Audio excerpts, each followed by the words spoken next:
Saya mau sampaikan kepada kita saat ini kebenarannya begini. Pernahkah Bapak Ibu Saudara bertanya, kenapa Tuhan sampai mengizinkan bangsa Israel berputar-putar di padang gurun selama 40 tahun? Kenapa? Saya mau sampaikan informasi Alkitab di dalam kitab Bilangan pasal 13 dan 14 berkata, ketika Tuhan menyuruh Musa untuk mengutus 12 orang pengintai untuk mengintai tanah Kanaan. Mereka itu rampung dalam mengintai tanah Kanaan. Dalam perjalanan menuju ke tanah Kanaan, mengintai di tanah Kanaan sampai kembali selama 40 hari. Perhatikan, 40 hari. Tanah Kanaan yang dijanjikan Tuhan kepada bangsa Israel, tanah Kanaan yang diintai mereka sama juga dengan tanah Kanaan yang dijanjikan itu. Kenapa boleh sampai 40 hari? Berarti Bapak Ibu Saudara, persoalannya sekarang, kalau memang sampai 40 hari, kenapa harus Tuhan izinkan bangsa ini berputar-putar di padang gurun selama 40 tahun? Pernahkah Bapak Ibu Saudara bertanya demikian? Apakah kita menyimpulkan, oh, Tuhan membiarkan bangsa ini berputar-putar di padang gurun 40 tahun karena Tuhan tidak mencintai, tidak mengasihi mereka, karena Tuhan ingin menghancurkan mereka? No, bukan. Kenapa? Firman Tuhan tidak mungkin kontradiksi. Rancangan Tuhan tidak pernah rancangan kecelakaan, tidak pernah rancangan kejahatan, tapi rancangan damai sejahtera untuk memberikan hari depan yang penuh dengan harapan. Oleh sebab itu saya kembali bertanya, kenapa Tuhan mengizinkan bangsa ini berputar-putar di padang gurun? Itu juga sama dengan pertanyaan, kenapa seringkali Tuhan mengizinkan kita begitu sukar, begitu sulit, begitu susah untuk mendapatkan sesuatu? Harus melalui proses yang begitu berat dan besar, bahkan proses yang begitu panjang memakan waktu. Kenapa? Saya mau kasih tahu, bukan Tuhan jahat kepada kita. Alkitab berkata dengan jelas, anakku yang kukasihi, kutegur dan kuhajar, kudidik, supaya mereka mendapatkan bagian dalam kekudusanku. Ini sebagai wujud cinta kasih Tuhan kepada orang-orang Israel saat itu, dengan maksud dan tujuan yang mana kita tahu bersama, bangsa Israel adalah bangsa yang keras kepala, bangsa yang suka memberontak, bangsa yang suka bersungut-sungut, bangsa yang tidak menghargai karya pembebasan di mana Tuhan membawa mereka eksodus keluar dari perbudakan. Mereka tidak menghargai ini semua. Maka karena mental mereka mental yang sedemikian rupa, makanya Tuhan mengizinkan mereka untuk berputar-putar di padang gurun, supaya mereka belajar merendahkan hati. Saya berharap Bapak Ibu Saudara menangkap pesan yang sangat luar biasa ini. Kalau Tuhan izinkan sesuatu terjadi dalam diri kita, mari yang perlu kita lakukan, jangan memberontak kepada Tuhan, jangan melawan Tuhan, jangan makin menjauh dari Tuhan. Karena di balik segala sesuatu, Roma 8 ayat 28, kita tahu sekarang Allah turut bekerja untuk mendatangkan kebaikan bagi kita.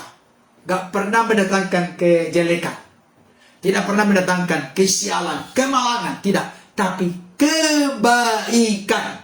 Saudaraku yang dikasihi oleh Tuhan, mari saat ini kita disadarkan dan diingatkan, ternyata apapun situasi, kondisi, keadaan yang sedang kita hadapi, ada maksud tujuan Tuhan untuk menggodok kita, untuk menggembleng kita, untuk menjadi pribadi yang kuat, tangguh, memiliki sifat, watak, karakter yang menjadi serupa seperti Kristus.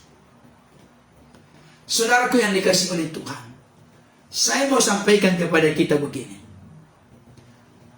Allah menentang orang yang congkak, tapi mengasihani orang yang rendah hati. Karena itu, rendahkanlah diri kita di bawah tangan Tuhan yang kuat, maka Ia akan meninggikan kita pada waktunya. Hanya orang yang merendahkan hati di hadapan Tuhan, orang itu yang mengalami peninggian, promosi dari Tuhan. Tapi orang yang meninggikan diri akan direndahkan. Itu janji Tuhan. Jangan lupa ayat hafalan kita, Amsal 16 ayat 18. Tinggi hati mendahului kejatuhan, kecongkakan mendahului kehancuran. Ada ayat yang sangat luar biasa yang menjadi pegangan bagi kita. Amsal 22 ayat 4. Luar biasa. Dan ini adalah moto orang Batak. Amsal 22 ayat 4 dikatakan demikian. Ganjaran kerendahan hati. Ganjaran tahu? Upah, reward. Ganjaran, upah, balasan, reward dari kerendahan hati dan takut akan Tuhan adalah kekayaan, kehormatan, dan kehidupan. Orang Batak sering bilang apa? Hamoraun, hagabeon, hasangapon. Ada dalam Alkitab. Halo Bapak Ibu Saudara. Orang-orang Batak, hamoraun, hagabeon, hasangapon. Kekayaan, kehormatan, kehidupan. Ganjaran kerendahan hati dan takut akan Tuhan adalah kekayaan, kehormatan, kehidupan. Saya mau sampaikan saat ini kepada kita. Jangan pernah sedikit pun bibit-bibit kecongkakan, keangkuhan, kesombongan tinggi hati itu. Ada bercokol dalam hati kita. Ada bercokol dalam pikiran kita. Katakanlah seperti lagu yang berkata, bukan karena kebaikanku, bukan karena pasi lidahku, bukan karena kelebihanku ku dipilih, ku dipakainya, bukan karena, masukkan semua, bukan karena. Maka simpulkanlah semua karena anugerahnya diberikannya pada kita. Semua anugerahnya bagi kita bila kita dipakainya, bila kita diperhatikan, bila kita dipelihara, bila kita ditolongnya, bila kita dilindunginya. Teruskan semua. Teruskan. Saudara dikasih Tuhan, kalau Bapak Ibu Saudara sudah bisa berbuat sesuatu kepada pekerjaan Tuhan, kepada ladang Tuhan, atau kepada orang lain, barangkali kepada kakak, adik, saudara-saudara kita, apalagi kepada orang tua kita, saya mau kasih tahu, jangan membusukkan dalam berkata begini, aku ini hebat, aku sudah bisa melakukan ini dan itu. Hei pendeta, jangan macam-macam dengan saya. Kalau bukan karena saya di gereja itu, maka gereja itu sudah tutup. Kalau bukan karena saya donaturnya. Tolong Bapak Ibu Saudara, tolong, jangan berkata demikian. Ketika Bapak Ibu Saudara telah dipakai oleh Tuhan menjadi alat berkatnya bagi saudaramu, bagi keluargamu, bagi tetanggamu, bagi masyarakat lingkungan di mana kita berada, bagi pekerjaan Tuhan, kita berkorban untuk mensupport, mendukung pekerjaan Tuhan. Jangan berkata, kalau bukan karena aku, maka itu tidak akan terjadi. Tapi katakanlah dengan kata demikian. Sikap hati kita begini, saudara. Saya perlu ingatkan ini bukan teologi muluk-muluk. Ini praktis sederhana. Tapi seringkali luput dari gaya hidup kita. Luput dari realita kenyataan kita. Apa itu Bapak Ibu Saudara? Saya mau sampaikan, katakan demikian. Tuhan, katakan dengan rendah hati, Tuhan, aku bersyukur. Aku berterima kasih Tuhan. Engkau memberikan kepadaku kepercayaan untuk mendapatkan berkat-berkat ini. Aku bersyukur Tuhan, Engkau memberikan kepadaku kekuatan untuk menjadi alat dalam tanganmu. menjadi berkat bagi sesamaku manusia. Aku bersyukur kepadamu Tuhan. Engkau bukakan aku peluang kesempatan untuk mempedulikan kakak-kakakku, adik-adikku, orang tuaku. Untuk mempedulikan orang-orang yang tidak seiman di tetanggaku, yang mana mereka barangkali mengalami kesulitan hidup. Aku bersyukur, berterima kasih Tuhan. Engkau bukakan aku peluang, kekuatan, kesempatan, kehormatan untuk peduli bagi pekerjaanmu. Aku tahu Tuhan, ini tidak bisa membalas cinta kasih-Mu yang begitu panjang, lebar, tinggi, dalam, dan luas bagiku. Apapun yang aku perbuat, apapun yang aku lakukan, apapun yang aku kerjakan, tidak pernah bisa membalas cinta kasih-Mu. Ini sebagai salah satu bagian kecil dari ungkapan rasa syukur terima kasihku atas anugerah-Mu yang besar, yang tak terbatas itu dalam hidupku. Katakanlah demikian Bapak Saudara. Saya kasih tahu, saya bisa sedang membayangkan bagaimana hati Bapa di surga bangga dan senang ketika kita anak-anaknya memiliki sikap seperti itu. Tetapi janganlah mendongakkan, membusungkan dada kita. Kalau bukan karena saya menolongmu, kamu sudah mitop. Orang Batak mitop itu mati. Kalau ada di antara kita yang suka demikian, saya kasih tahu, tidak kebetulan Bapak Saudara bergabung saat ini. Mari segera dengan lantang saya berkata, kita bertobat. Kita bertobat. Saya mengasihi Bapak Ibu Saudara. Saya sampaikan ini. Salah satu yang membuat orang terhilang dari hadirat Tuhan adalah kesombongan, ketinggihatian, kecongkakan, dan keangkuhan. Mari Bapak Ibu Saudara. Mari. Saya mau sampaikan dua filosofi penting untuk kita. Yang pertama, filosofi negatif. Filosofi negatifnya itu adalah filosofi ayam yang bertelur. Bapak Saudara pernah memelihara ayam? Tahu ayam toh? Tahu kan ayam? Ayam bertelur. Bayangkan, ini filosofi yang negatif. Ayam bertelur.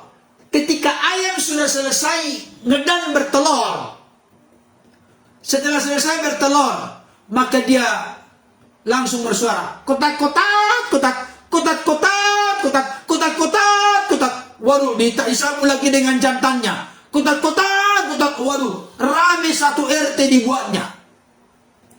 Satu RT dibuatnya rame Bapak Saudara. Anak-anak yang tidur, bayi yang tidur, terbangun karena teriakan dari kotak-kotak, kotak, kotak-kotak, kotak. Tapi yang dihasilkan baru satu, tapi sudah ribut kemana-mana suaranya. Saudara dikasih Tuhan, ada orang begini, model begini ada. Kalau ada di antara kita, mari kita bertobat. Baru sedikit yang kita buat, tidak ada bandingannya dengan belas kasihan Tuhan yang besar. Tapi sudah langsung berteriak-teriak, waduh aku baik, aku dermawan, aku memberi, aku begini, begini, begini. Saya kasih tahu, saudara dikasih Tuhan. Saya dulu diajari oleh guru saya waktu SD SMP.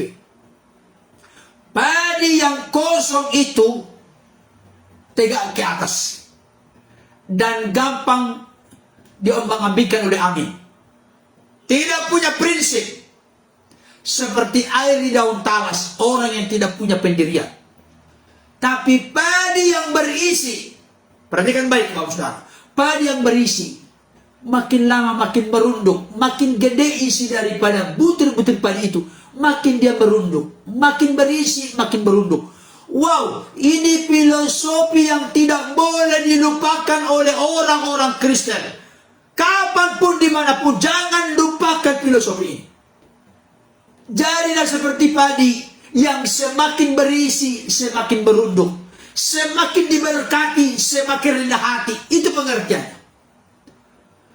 Jangan seperti ayam tadi, baru satu telurnya, kotak-kotak, kotak, kotak-kotak, kotak. Waduh, kemana-mana ribut.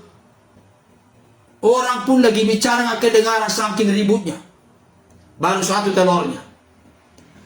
Tapi jadilah seperti penyu. Bapak Saudara tahu penyu? Ada yang kenal penyu di sini, tahu penyu?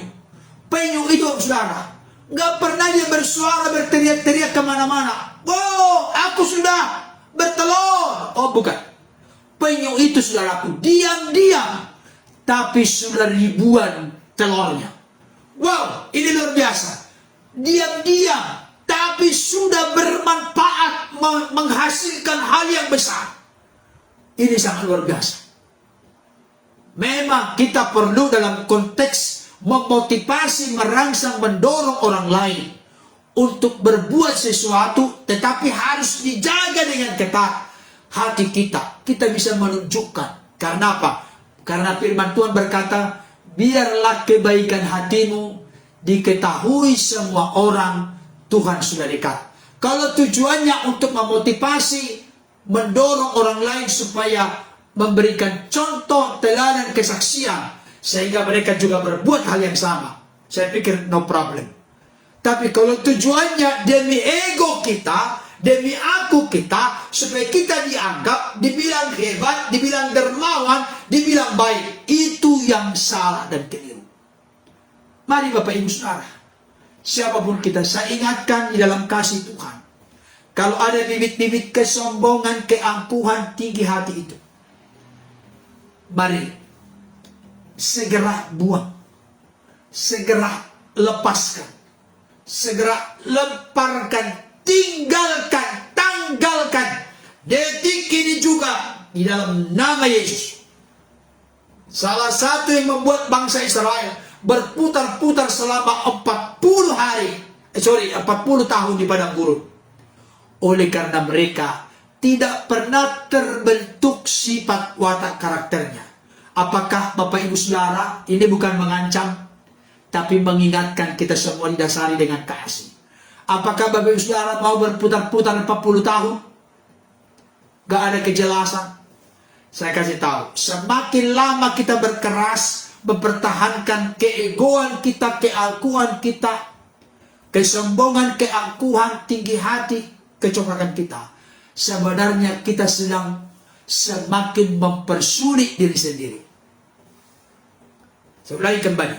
Semakin kita mempertahankan keegoan kita, keakuan kita, kesombongan, tinggi hati, kecongkakan kita, sebenarnya kita semakin memperlama hidup kita berada dalam kesukaran dan kesulitan. Sebab apa? Sebab kita tidak sedang berjalan bersama dengan Tuhan. Tuhan menentang orang yang congkak, tapi jangan lupa Tuhan mengasihani orang rendah hati. Kalau rindu mengalami belas kasihan Tuhan secara kontinu, berkesinambungan dalam hidup kita, hiduplah dalam kerendahan hati. Jangan sombong, jangan angkuh. Katakanlah, semua karena anugerah Tuhan. Ada beberapa contoh dalam Alkitab ketika dia sombong dan angkuh. Yang pertama, Nebukadnezar sombong. Akhirnya dia sampai ditempatkan di luar, yang dimakan adalah rumput. Orang yang sombong pasti direndahkan Tuhan. Tapi ketika dia sadar merendahkan hati kembali, maka dia dikembalikan kepada kedudukannya sebagai raja.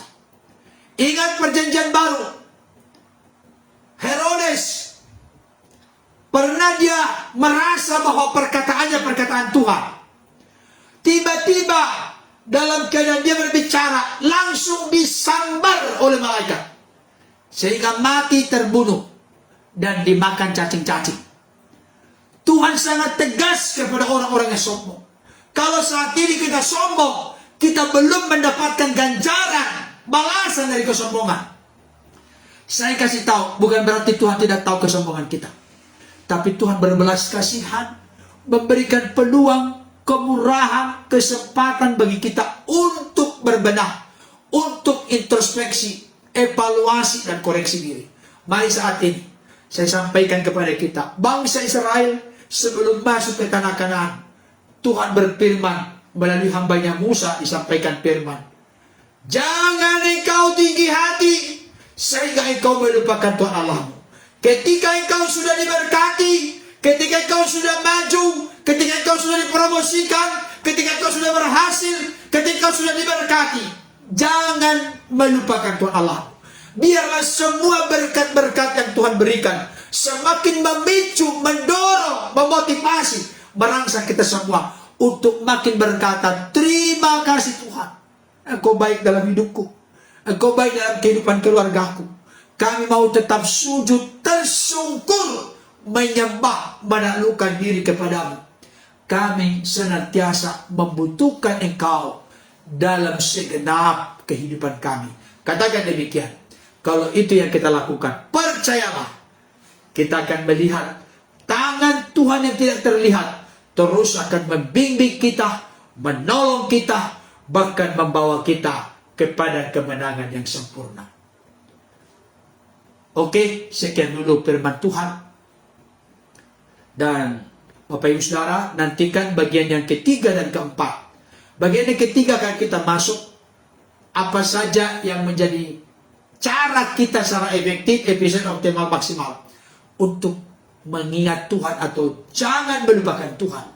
Dan nanti akan saya bahas secara gamblang, secara luas. Apa dasar kita mengingat Tuhan? Ini penting. Dasar kita mengingat Tuhan apa? Sehingga kita makin kokoh supaya hati kita bukan melekat kepada dunia, tapi hati kita selalu melekat kepada Tuhan. Karena apa? Yesus berkata, sebab di mana hartamu berada, di situ hatimu berada. Tempatkanlah hartamu pada Tuhan.